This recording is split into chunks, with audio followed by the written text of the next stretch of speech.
harus berupaya untuk mencari apa dalilnya. Seakan-akan mulia gitu dengan membalas, mempertahankan ego, mempertahankan apa?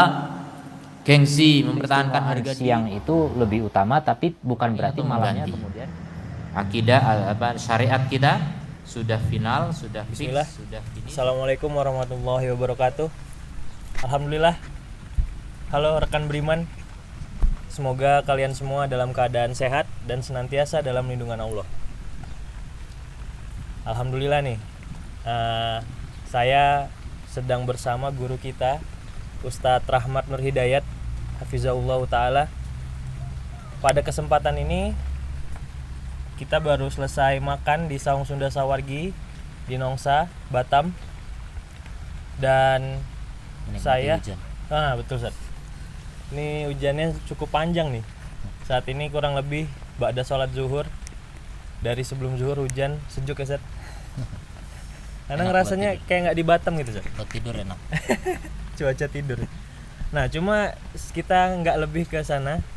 Fokus kita saat ini adalah saya secara pribadi, dan semoga juga bisa ngasih manfaat ke rekan beriman sekalian. Seperti apa sih lika-liku guru kita Ustadz Rahmat Nur Hidayat dalam belajar. Nah, belajar ini tentu kita spesifikkan atau juga bisa secara umum, baik itu ilmu syar'i dan juga pengalaman-pengalaman hidup beliau lainnya. Dan saya rasa ini adalah sebuah momen ya yang kita tunggu supaya kita tahu Ustaz, karena kami penasaran juga Ustaz, jujur Ustaz. Bismillah, alhamdulillah, salatu wassalamu ala rasulillah. Amma ba'd. Rekan beriman yang dimuliakan Allah, alhamdulillah kita ya bisa duduk di sini menikmati rintik hujan sambil ya meredakan ini, habis makan agak kenyang. Jadi daripada nggak ada kegiatan ya sudah, kawan kita ini mau nanya-nanya tentang apa tadi, pengalaman lika-liku belajar ya. Sebenarnya sangat tidak pantas gitu kalau menanyakan hal itu kepada saya, karena ulama banyak ya, para ustadz yang luar biasa banyak. Tapi ya enggak ada masalahnya juga kalau memang mau saya ditanya ya saya jawab insyaallah gitu. Berbagi ya Ustaz. Iya, berbagi. Siapa tahu ada manfaatnya. Kalau nggak ada ya nggak apa-apa, nggak usah didengar gitu. Ya kalau masalah belajar, alhamdulillah ini apa ya, karunia Allah yang harus saya ceritakan. Wa amma bi ni'mati rabbika fahaddits. Adapun dengan nikmat Rabb kamu maka ceritakan. Jadi kalau kita cerita hadis bin nikmah, ini bagian dari melaksanakan perintah Allah, bagian dari syukur kepada Allah Ta'ala. Dan mudah-mudahan ini termasuk itu ya. Semoga Allah menjaga hati untuk terhindar dari riya, sum'ah dan lain sebagainya ya. Jadi yang namanya pengalaman hidup para ulama banyak ya, tapi mungkin orang malah itu kan ulama, itu kan jauh ya. Orang kadang pengen tahu orang yang di dekat kita, sekitar kita seperti apa gitu. Ya, mudah-mudahan ada manfaatnya. Insyaallah, amin. Pertama, dulu Allah gerakan hati saya untuk belajar itu. Kalau belajar agama sejak kecil pun udah kita biasa belajar agama kan. Iya. Ngaji, baca Quran. Kebetulan kedua orang tua ini guru agama ya, guru agama di sekolah dasar. Jadi alhamdulillah kita dibimbing oleh orang tua dari kecil. Sampai yang namanya apa yang kita dengar, apa yang kita tonton itu diarahkan oleh orang tua gitu.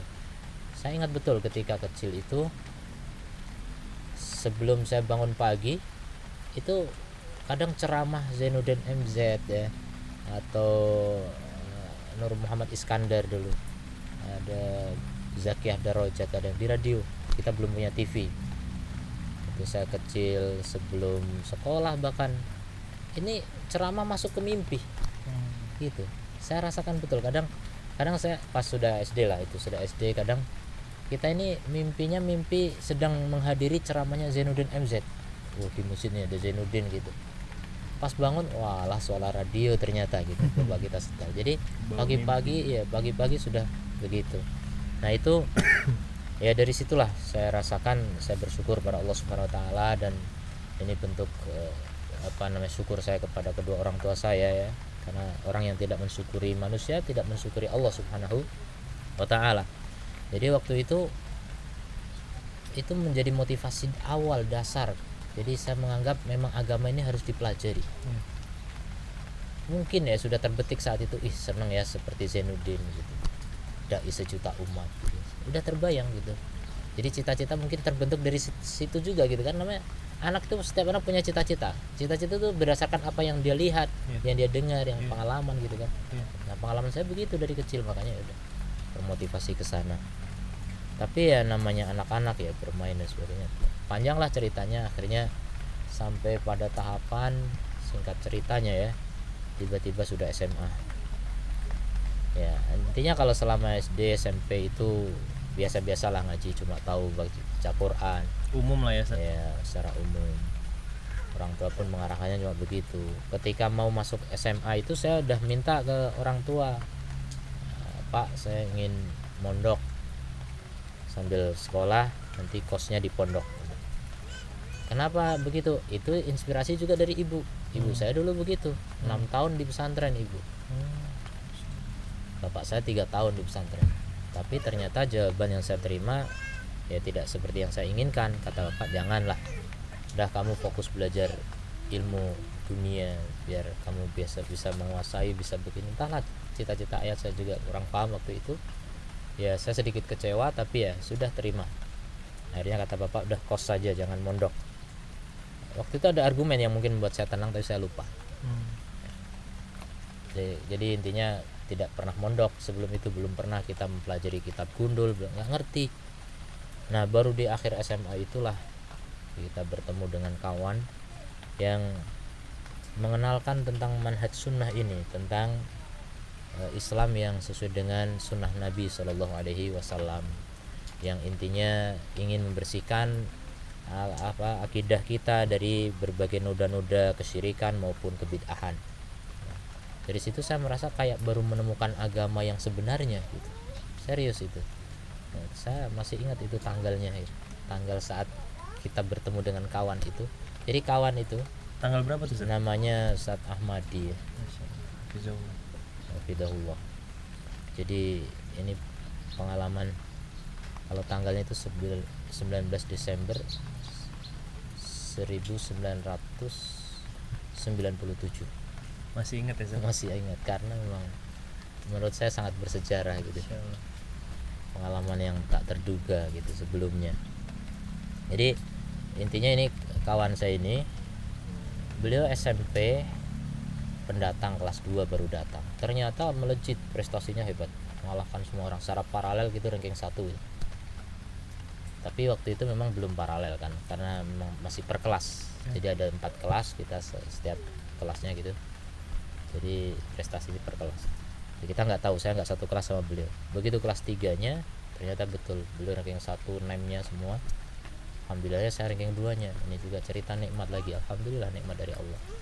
Kemudian saya tahu persis siapa beliau, dan intinya beliau ini bukan orang yang menguasai agama menurut saya waktu itu gitu, karena memang beliau pendatang dari entah dari mana, orang tuanya di mana, tapi mengikut di keluarga Nasoro gitu.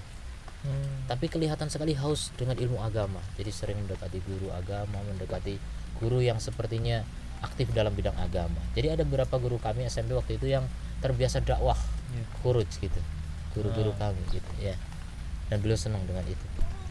Ya saya melihat intinya beliau ini masih minim lah ilmu agamanya menurut saya waktu itu gitu, karena saya dari basic keluarga yang sudah belajar agama waktu itu gitu. Nah begitu SMA kelas 3 itu baru ketemu, jadi hampir 3 tahun kita nggak pernah ketemu karena sekolah kita lain. Saya di SMA, beliau di STM. Nah begitu SMA itu dialog ini, kalau beliau menonton ini mungkin akan tersenyum sendiri atau bagaimana saya nggak tahu, belum pernah ketemu sampai sekarang memang. Jadi ketemu saat itu, mengenalkan tentang kita dialog agama, saya kaget. Kenapa? Saya ingat saya SMP ini dia orang nggak tahu apa-apa gitu pikiran saya. Kok sekarang ngomongnya berdalil, ngomongnya pakai Quran, pakai hadis. Masya Allah, saya ketinggalan zaman kalau gini. Antum ngaji di mana? Belum pakai antum, kamu ngaji di mana gitu. Ayo kalau mau ikut nanti. Masya Allah. Akhirnya diajak sama beliau.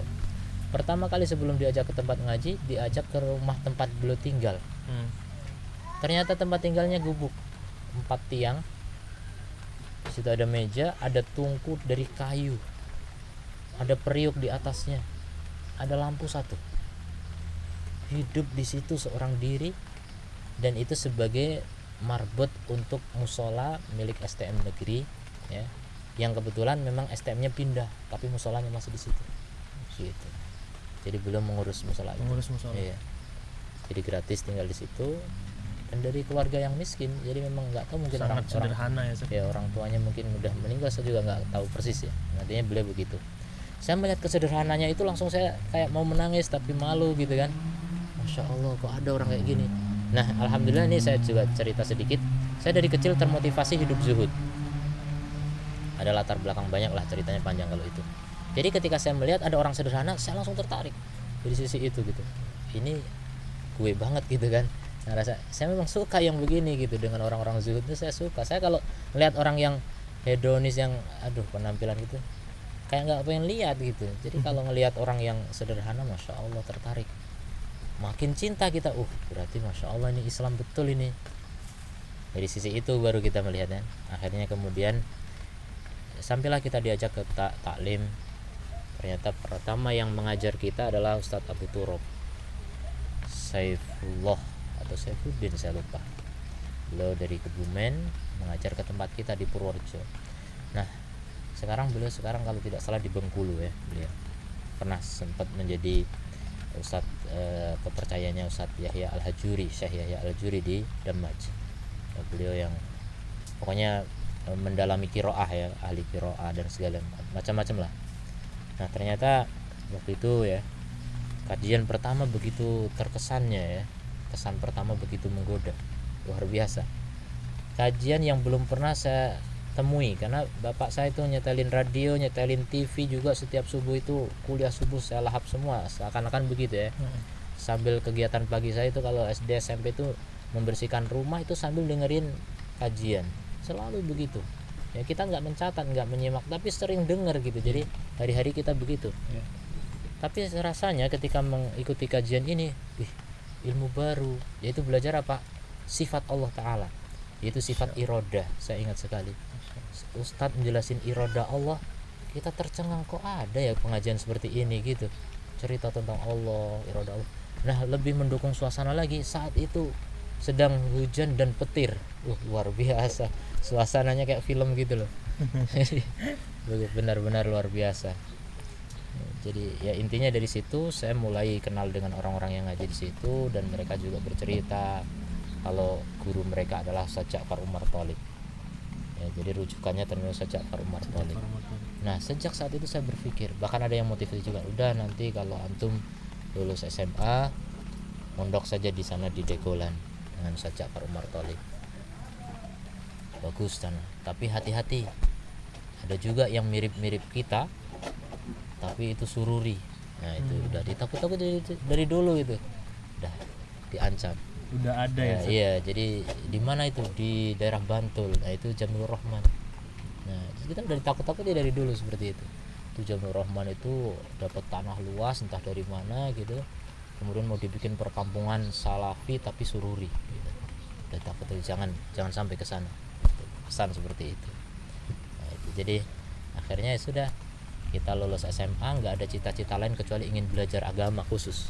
Udah fokusnya langsung. Udah langsung fokus ke situ gitu. Jadi sudah nggak ada minat lagi untuk belajar ilmu lain. Udah. Betul. Meskipun kesempatan ada pun nggak ada jadi, ketertarikan ya, Ustaz. Iya, seperti ya sekarang udah terarah gitu. Kita cita-cita udah jelas gitu. Pokoknya saya ingin belajar fokus agama. Mau jadi ustadz atau enggak, pokoknya belajar aja gitulah gitu. Nggak mikir mau jadi apalah, yang penting belajarnya gitu.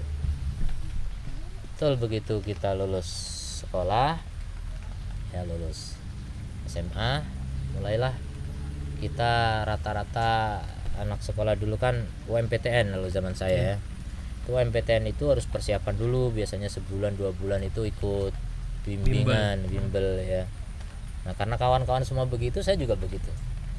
Karena apa? Tuntutan orang tua. Orang tua itu mewajibkan saya harus kuliah pokoknya. Nah, waktu itu ya udah saya kuliah, tapi nggak mau kuliah kecuali di Jogja, karena targetnya ingin ke Degolan tadi di Jogja itu. Maka ketika sampai di ada dengan kawan kita janjian dah kita nanti berangkat sama-sama bimbel di Jogja, nyari bimbel sana.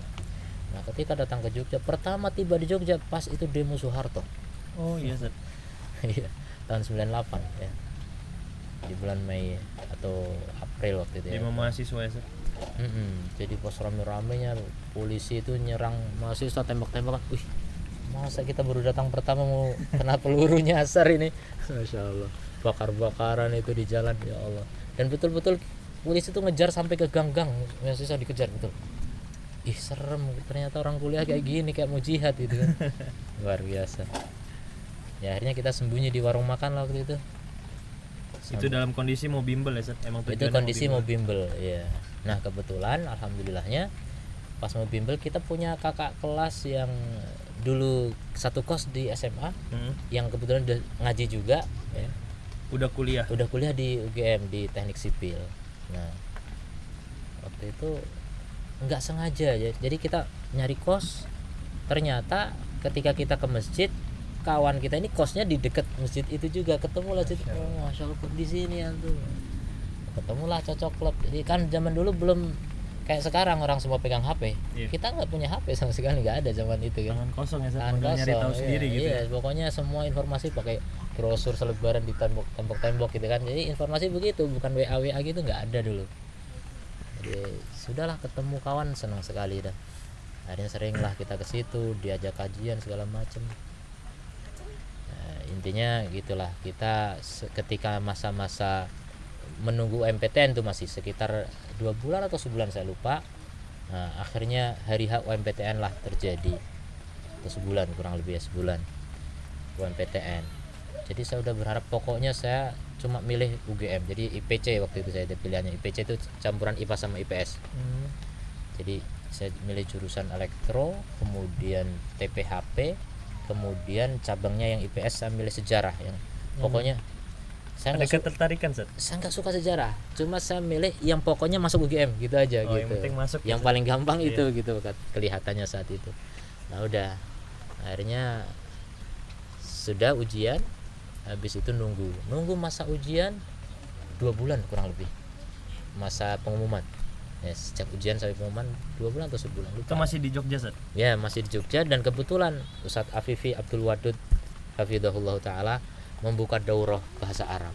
Masya Allah. Nah itulah pertama kali kita didukung sama kawan-kawan yang kakak kelas kita yang di kos Al-Kahfi namanya, ada asrama Al-Kahfi itu. Kawan-kawan ngaji semua itu, tapi mereka 2 kubu, satu kubu pembela Degolan, satu kubu pembela yang Jamlur Rahman gitu. Jadi di situ.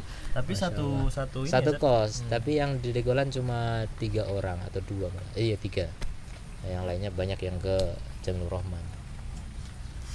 Ya, jadi selama menunggu saya dimotivasi ikut daurah bahasa Arab. Masya Allah, saya cinta, memang sudah tertarik ingin belajar mendalam agama. Jadi nggak berselang lama ya, dari sejak kenal sunnah langsung belajar agama gini. Nah disitulah saya ketemu Ustadz Firanda, bukan Ustadz. Di daurah tersebut. Iya, bukan Ustadz. Iya Firanda gitu kita kenal gitu waktu itu. Jadi Masya Allah, kenalan, ngobrol lah banyak, dari Irian, dia PMDK tanpa UMPTN kan, udah pasti masuk UGM, saya masih belum pasti gitu. Nah, jadi udahlah belajar bersama, ada sekitar 20 mahasiswa lah gitu, ada mahasiswa, ada calon mahasiswa gitu. Belajar sama beliau, Masya Allah. Jadi saya merasakan belajar agama itu indah, jadi sudah cinta duluan. Nah dari situlah saya merasa apa sih sulitnya gitu. Alhamdulillah, ini nikmat dari Allah Ta'ala. Banyak orang yang mengatakan sulit nahwu apalagi sudah gitu. terdoktrin kesulitan. Iya, sudah terdoktrin itu, jadi menganggap ya udah sulit jadinya kan, makanya sulit betulan, anggapannya udah begitu. Saya anggapannya enggak, apalagi yang menurut saya ketika itu sulit itu kimia, fisika gitu sulit. Kita belajar di IPA gitu, belajar bahasa Arab apa sih cuma begini kan. Dulu kalau kita zaman sekolah kan begitu kan tingkatan tertinggi IPA. IPS bahasa gitu kan. Ini kan belajar bahasa kan. Itu yang ditunggu gitu, set yang paling mudah. Iya kan, ini kan cuma bahasa, apa sih susahnya gitu, mikirnya gitu. Masya Allah mudah sekali, dan alhamdulillah Ustadz Afifi juga jelaskannya gamblang, mudah, Masya Allah. Terus Ustadz Afifi juga berani buka daurah setelah beliau ikut daurah di Gresik. Jadi turunan ilmu kita ada di Gresik. Gitu, dengan Ustadz Anur Rafiq, belajar muhtarot. belajar muhtarat tapi belum ngajarkan ngajar muyasat. muyasat. Gitu.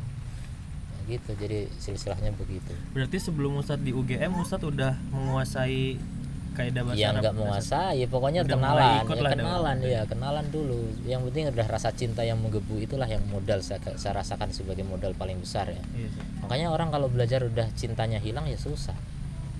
Awal cinta, kemudian ketika sulit, udahlah nggak suka lagi, itu nggak, susah melanjutkan. Pokoknya jangan sampai hilang itu rasa cintanya itu. Dipertahankan cinta tadi, Pertahankan Ustadz. ya semaksimal mungkin biar kita istiqomah. Kuncinya di situ, istiqomah sebenarnya. Kalau sulit ya udah, yang penting istiqomah dulu. Nanti lama-lama juga mudah kan gitu. Nah, kemudian setelah itu ya udah kita belajar umum, kuliah dan segala macam. Udah terima gitu, terima UGM. Waktu itu ya saya sambil belajar ke Degolan. Kebetulan kakak kelas kita karena ngikut yang manhaj Degolannya gitu. Yang lain-lain kadang-kadang berdebat di situ, tapi ya masih akur biasa gitu, saling ya macam-macam lah.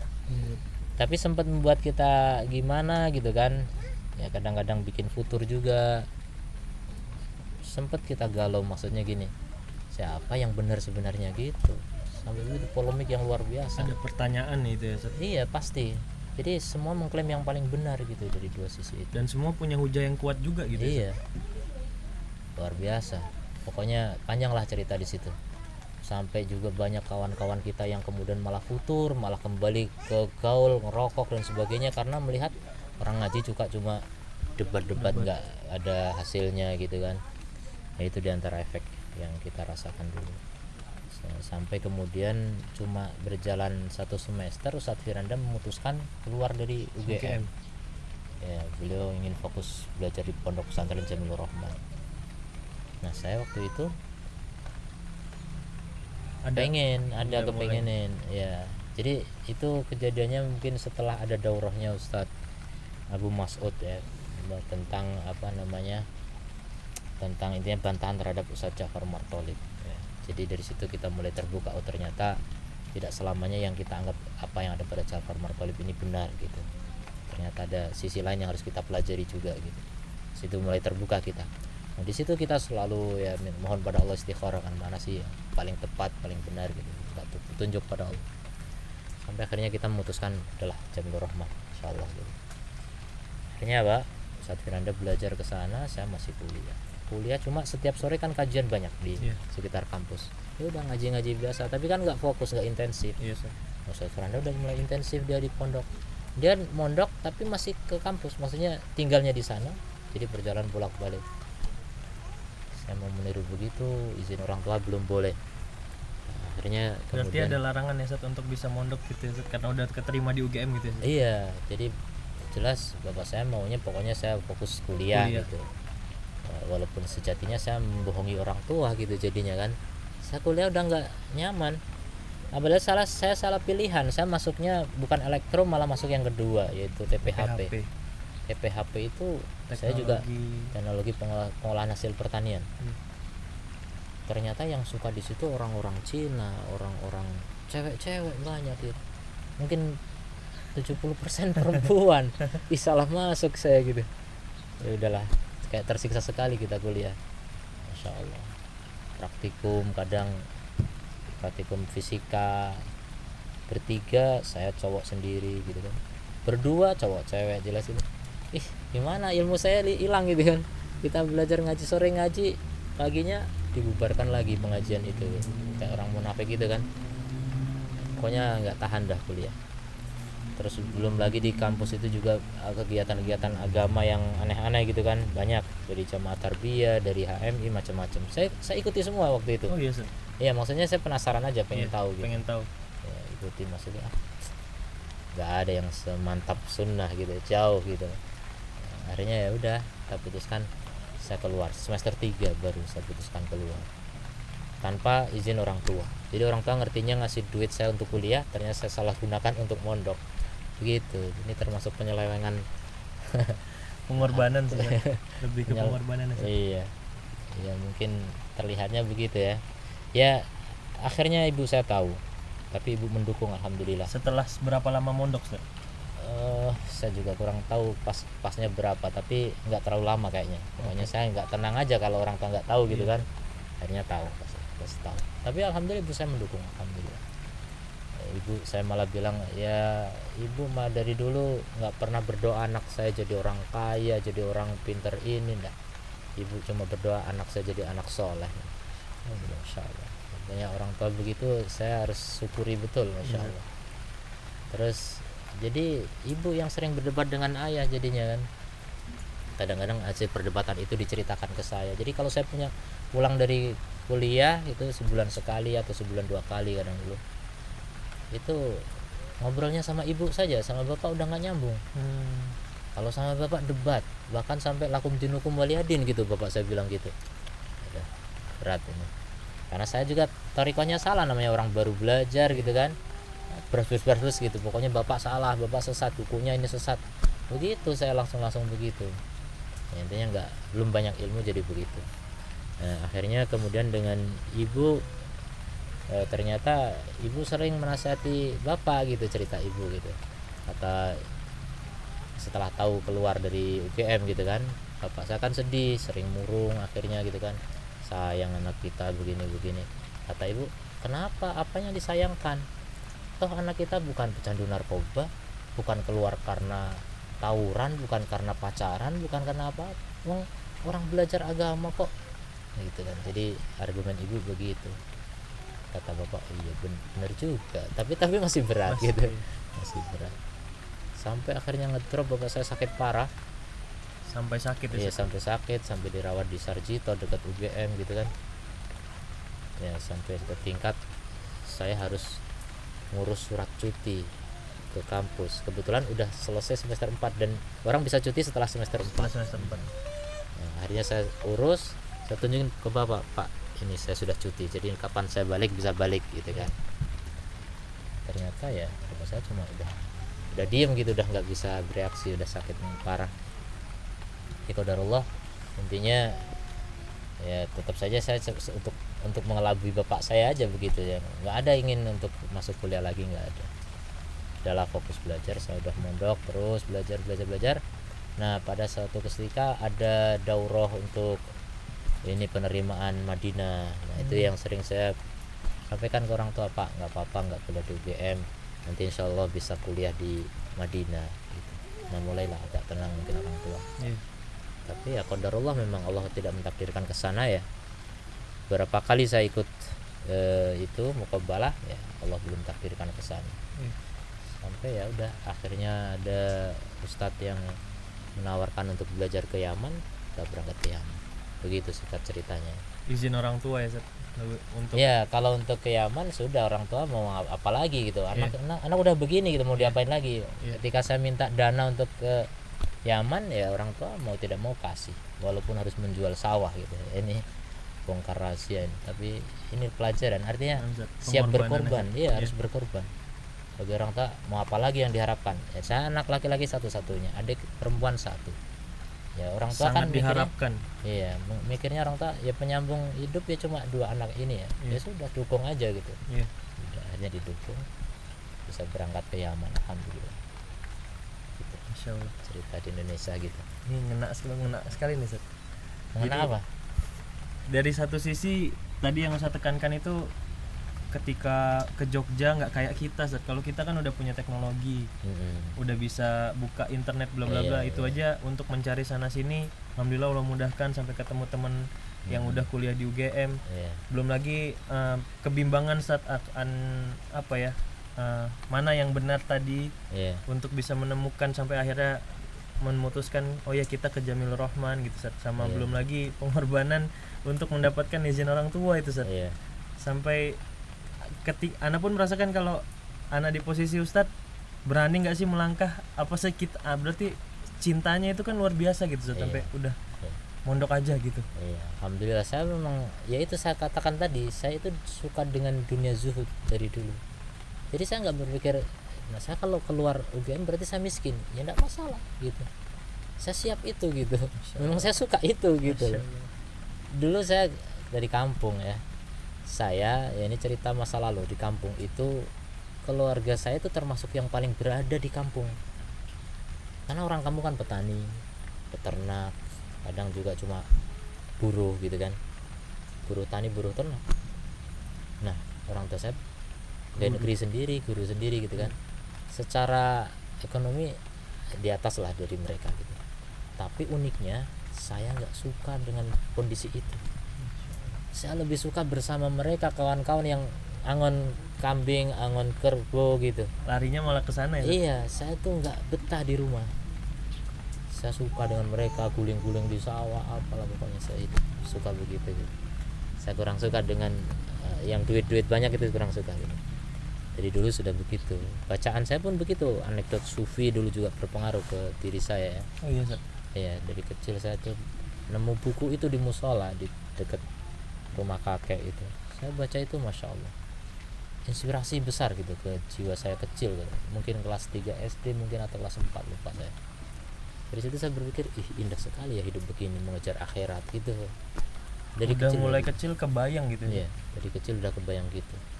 Walaupun ya kita tidak nafikan ya, namanya anak-anak banyak pelanggaran juga pelanggaran.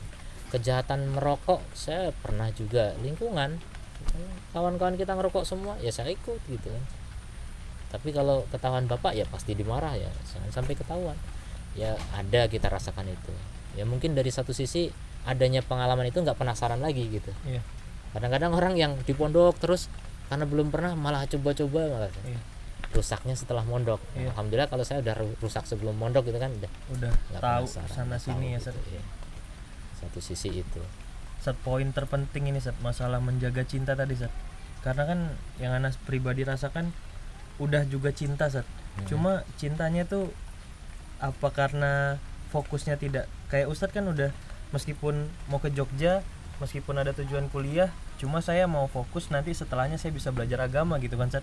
Nah ini kami yang mungkin sebelumnya udah duluan emang tahu cintanya itu setelah udah duluan belajar, mungkin ada yang udah duluan bekerja atau sudah duluan memiliki kegiatan lain selain itu, jadi cintanya tuh terbagi gitu Ustaz. Cabang ya. Apakah ini menjadi faktor juga Ustaz bahwa usaha lika-liku nuntut ilmunya tidak sepenuhnya maksimal gitu Ustaz?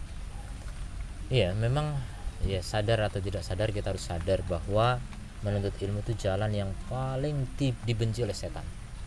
Itu pertama. Makanya selalu akan ada hambatan, rintangan, tantangan, pokoknya gangguan segala macam. Selalu ada itu. Dan kita dalam berjalan nggak mulus-mulus gitu terus. Ada kadang keraguan juga. Jangan-jangan ini jalan yang nggak pas. Melihat kawan begitu, kayaknya itu menarik gitu kan. Wah, ada kawan yang sukses di dunia ini, ih mantep itu gitu. Tapi alhamdulillahnya ya itu semuanya Allah yang menjaga ya. Tetap saya ketika ada pikiran itu langsung cepat bisa dikembalikan kepada tujuan asal, yaitu ingin mendalami ilmu agama sudah. Dan saya juga waktu itu nggak tahu juga ya apa biasanya orang punya figur ya. Saya juga waktu itu figurnya siapa saya lupa juga ya. Iya Ustaz, itu menarik Ustaz, mengenai figur. Saya lupa, mungkin ya semua ustadz yang ada mungkin ya, saya juga nggak tahu. Yang jelas intinya betul-betul ingin belajar agama, fokus. Saya melihat memang keprihatinan gitu, melihat masyarakat yang udah jauh dari ilmu agama, apalagi kalau pulang kampung, ya Allah, itu punya masjid, bapak saya yang bangun masjid tapi nggak ada yang sholat di situ. Pernah saya debat dengan bapak juga setelah saya ngaji gitu kan, Pak kenapa bapak bangun tapi nggak mau sholat di sana, kan yang wajib yang sebelah masjid. Bapak saya merasa jauh gitu rumahnya gitu kan. Iya tapi kan yang di sebelah masjid orang nggak sholat. Jadi ya pokoknya debat-debat aja, jadi ya begitu ya. Jadi melihat keprihatinan masyarakat yang jauh dari agama, sudah tertuntut betul ingin belajar lebih tinggi. Dan tentu juga pengen membagi itu kepada mereka yang nggak tahu ya Ustaz. Iya, jadi memang kita belajar ingin berdakwah. Sejak dalam belajar dan itu pas dengan kita belajar di Jamilur Rahman. Belajar sebentar saja udah dilatih berdakwah. Sebelum terjun ke masyarakat, di situ ada latihan ceramah. Itu harus, itu kewajiban santri harus begitu. Santri nggak bisa ngomong depan orang, susah. Ya memang wasilah dakwah banyak, tapi kan ini penting sekali kan. Dakwah itu bisa fardiyah, perorangan, tapi kan ngomong di depan umum harus bisa. Ya dulu momok betul, kita takut juga ngomong itu depan umum, tapi karena dilatih, akhirnya alhamdulillah bisa gitu. Dan cinta tadi Ustaz membuat Ustaz jadi lebih mudah untuk memahami dan meraih itu ya Ustaz. Iya alhamdulillah. Dirasakan Ustaz. Ya walaupun ya saya nggak ada apa-apanya ya dibanding Ustadz Firanda, begitu melejitnya, masya Allah luar biasa. Ya itu rintangan-rintangan yang saya hadapi, malas kadang, sering nggak kadang. Kemudian gangguan mungkin obrolan yang nggak bermanfaat itu juga sering. Nah kalau Ustadz Firanda itu fokus sekali, masya Allah luar biasa. Beliau itu negur kita, ngobrol aja dari tadi gitu ya, tegur kita, kawan-kawan kita, adik kelas kita tegur. Beliau nggak fokus di perpustakaan belajar, masya Allah. Ya itu perbedaan, makanya ya lika-liku pasti ada, plus minus orang belajar tuh macam-macam. Tapi tetap saya bersyukur karena ya sampai akhirnya Allah pun mengantarkan saya bisa ketemu dengan ulama di Yaman. Ya tentu tidak semua orang bisa merasakan itu kan, Pengalaman itu berharga. kenikmatan tersendiri, alhamdulillah harus saya syukuri gitu. Ya, tentu saja belajar itu masih panjang, ilmu kita nggak ada apa-apanya lah dengan para ulama ya, tapi dari yang sedikit ini mudah-mudahan bisa menjadi pendorong lah buat kita semua ya. Saya juga bisa termotivasi lagi juga. Kadang-kadang semangat untuk ilmu kendor gara-gara dakwah juga, ini salah besar. Tetap harus dipacu ya. Iya, belajar itu nggak ada kata berhenti. Jujur Sat, dalam hati benak terdalam banyak Sat yang mau ditanya. Cuma mungkin supaya rekan beriman juga tetap stay tune terus Sat, buat nanti mana tahu mereka ada pertanyaan. Semoga ada sesi-sesi berikutnya Sat dari lika-lika menuntut ilmu ini Sat. Insyaallah ya. Karena kan seperti yang Ustadz katakan, menuntut ilmu nggak ada habisnya, panjang. Tentu kan membahas untuk bisa meraih ini semua dengan istiqomah kan juga harus senantiasa kita diskusikan terus ya Sat. Iya, insyaallah. Mungkin ada pesan Sat untuk rekan-rekan beriman Sat. Pesannya apa ya, kita harus sadar bahwa hidup itu menjadi hamba Allah. Kita ini hamba Allah, yang namanya hamba itu harus berbakti, mengabdi kepada Allah, dan itu semuanya tidak mungkin diraih kecuali dengan ilmu. Belajar sehingga kita mencapai derajat yang tinggi di bawah Nabi. Nah, itu derajatnya para siddiqin, para ulama rabbaniyin, para wali Allah Subhanahu wa taala. Amin. Namsat, jazakallahu khairan Sat. Semoga apa yang dibagi bermanfaat untuk rekan-rekan beriman sekalian, dan semoga juga kita doakan guru kita Ustaz Rahmat Nur Hidayat senantiasa dalam lindungan Allah. Amin. Dan senantiasa memiliki banyak kesempatan untuk bisa berbagi bersama kita. Support channel Rahmat Nur Hidayat dengan membagi. Boleh juga kalian like dan stay tune terus dengan subscribe di sini, karena tentu akan ada video-video baik dari kajian rutin maupun apa yang kami coba untuk gali dari beliau guru kita. Semoga senantiasa memberikan manfaat yang luas kepada rekan beriman sekalian.